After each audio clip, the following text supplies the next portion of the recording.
All right, everybody. My name is Mark Adams, and I'm with my tag team partner, Coach Cofield, and we are four quarters online. And Coach, man, we got a special edition of the Extra Point. We need to talk about playoffs. We got a Yeah. lot of games. Fortunately, we had a season, and now we into the second season, which is what all teams and most people play for is the playoffs. They want to get to the championship. This should be a pretty interesting playoff because a lot of these teams didn't play a full season, and they're learning. They're figuring their teams out, and usually by this time you got it figured out. This might be halfway through the season for a lot of schools. Yeah, this is really I would say probably unprecedented and very I don't think we've ever seen this done before, and mostly because we've never been through a season with a pandemic going on. And so it definitely is a testament to the coaches and the school administrators and parents who've kept these kids safe to get to this point. But it also has opened the door. Schools that normally don't make the playoffs have an opportunity to play in the postseason for the first time ever. And so let's go ahead and not stand on precedent. Let's go ahead and jump into some 1A football. The 1A classification. Let's go ahead and talk about Chipley taking on Northview out in the Panhandle. Then there's also Graceville taking on Vernon, and then some teams that we're more familiar with, Jefferson County playing Taylor County. And really, Coach, you had a chance to talk to Coach Head Coach Ira Reynolds over at Jefferson County, and really he's in a program building mode. And Taylor County, they're really trying to, I would say, if anything, they're trying to see if they can notch a playoff win. Yeah, it's a unfortunate situation. You didn't get any preseason, no spring practice, no barely 2 weeks to get started, and you just got to go. When you're a new coach, you want to have more time with your kids. And unfortunately, they had a whole season and wasn't very successful at Jefferson. Taylor County, they kind of broke even, so they probably happy with a new coach they have. And this should be a pretty interesting matchup. I talked to Coach Reynolds. He's really excited about what his kids are doing and how well they've progressed. Hadn't showed up on the record side, but they feel real good going into this game. Taylor County just coming off a first-round play-in game victory over Franklin. I'm sure they feel very well. I didn't get a chance to talk to Coach Eddie over there at Taylor County, but look like they feel like they're on the right track. Yeah, they had a great opening round win against Franklin. They looked pretty sharp, and I think for the most part, I think it was probably what the doctor ordered. This season's been tough for a lot of teams that have battled COVID concerns and really haven't had a full schedule. So that'll be one of the more interesting matchups we'll see at the 1A level. Now let's move down the list. Bozeman travels over to Wewa Hitchcock. Liberty takes on Sneeves. Really like the Pirates in that matchup. And then Port St. Joe taking on Bluntstown. That's going to be a pretty interesting matchup. That's a pretty good matchup. You got two teams that had a pretty good season with only one loss. I think these two kids, the winner of this team has got a great advantage. I think they got a good shot of making it to the state championship. Both of them play very well. New coach, solid program at Port St. Joe. Looking for them to do great things, but it is a tough matchup to start off the playoffs with. Yeah, absolutely. I think really Bluntstown plays very hard-nosed football, and they edged FAMU high earlier in the season. I think that was kind of a good litmus test to see where they were at. Port St. Joe, no slouch. They definitely are going to match up pretty well, I think, with against the Tigers. And we'll have to see. I do give Bluntstown a slight edge because they're playing at home. But we'll have to see what Tanner Jones dials up for the Sharks. Meanwhile, Madison County taking on Dixie, and I like the Cowboys really in the first 3 rounds of the playoffs. I don't see anybody running with Madison County until they get to the finals. We'll have to see. And then to round out the 1A side is Hilliard traveling over to Lafayette Mayo. So this is really going to work itself out over the next couple of weeks, and we'll really see who, like you like to say, the pretenders and the contenders are. So let's move up to 2A. Osceola traveling out to take on University Christian, and David versus Goliath. We'll have to see how that goes, but it's tall order for the Warriors, and especially in this COVID shortened season. We'll really have to see how that plays out. But a tough matchup on the road. NFC taking on McClay, and that's really one where I'm looking forward to seeing that matchup. Eagles had really resounding victory earlier in the regular season over McClay, and McClay is looking to get some of they were kind of banged up during the year, and they're looking to get some of those guys back, and we'll see if it makes a difference or not.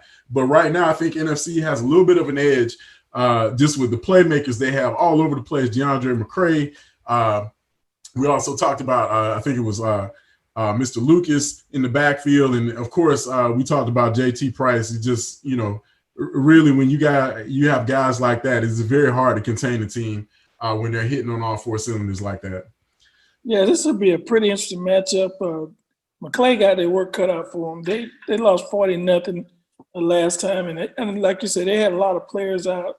And it should be a better matchup this time. They're playing home in the comforts of their own stadium, so maybe things will be a little different. But the edge, Florida should have the edge in this one. Yeah, definitely. Then with a huge matchup, John Paul taking on FAMU High at home. And really, I don't know with this one. John Paul has playmakers on offense. We talked about Terrion Arnold. But FAMU High is probably one of the more defensively sound teams in the area. I've seen them go toe-to-toe with Gabi. They've gone head-to-head with Florida High, some of the better teams in this area, and they've really kind of held their own. Weren't able to finish off some of the bigger opponents, but still, I go back to that Blountstown game where they were really that was a really close matchup all the way through.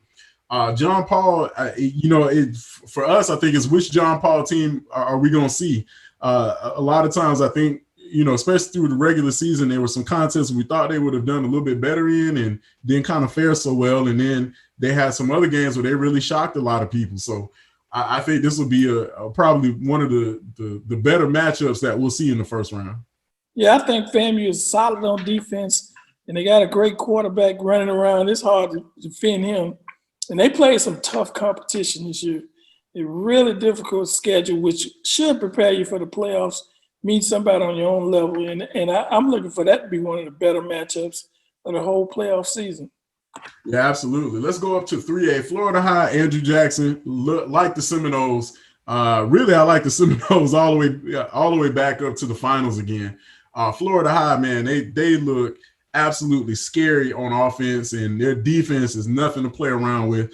They're probably the most complete team that we've seen all year here in the Tallahassee Big Bend area, and it shows, led by quarterback Trey Donaldson. And really, they have playmakers all over the field. We can name off a who's who list of names on both sides of the football for the Seminoles, but I definitely like them in this game and the next one and the one after that. Are you looking for them to be in the finals in Tallahassee, huh? Oh, absolutely. Let's jump up to 4A. South Walton traveling over to Bay. North Bay Haven taking on Panama City Rutherford. And then Santa Fe coming to Gaston County, taking on the Jaguars at home. I think it'll be the second home game for Gaston County this season. And really, I think they've had a couple of contests that got canceled, but man, that's going to be a great kind of almost a homecoming type atmosphere for Corey Fuller and his bunch. And, I definitely like the Jaguars in this one. Yeah, the Jaguars. I talked to Coach Fuller, and he is really excited. I had the opportunity. He think he has one of his best teams he's had since he's been over there, and he's looking for great things out of this group. It should be a great matchup. Thinking the Jaguars going to pull this one out of Corey Fuller is really excited about his team. Yeah, they've got playmakers, especially in the backfield. I mean, we saw them. They hung 50 points on Rutherford in the first half earlier in the year, and really, I think for Gaston County, I think the only thing for them, they just needed to play football consistently. They were going to be a good team. It's just whether or not could they continue to play and fight around the COVID issues. But this team is hitting their stride, and I definitely like the direction they're headed. Let's go up to 5A, which according to Max Preps is one of the toughest classifications in the nation. Rickers and Gabi travel out to Jacksonville. Rickers taking on Ed White and Gabi taking on Paxton respectively. And I like the Raiders and the Cougars in both games. Well, we would hope so, because we can have some playoff football in Tallahassee. And don't know much about these teams out of Jacksonville, but it should be a nice matchup. Hopefully both the home teams come back with victories.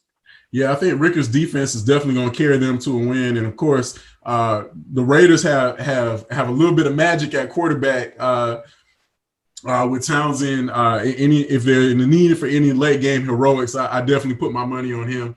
Godby definitely on both sides of the ball, really. But I think, man, Chase Gillespie, they turned him loose last week, and I think this team is just figuring out how dangerous they can be.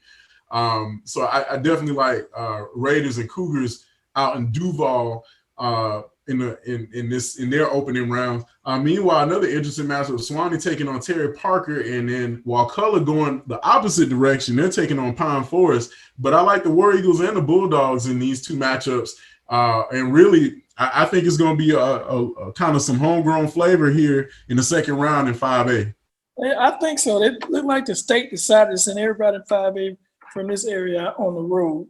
And we didn't get a chance. We won't get a chance to see none of these guys unless they win this week's matchup.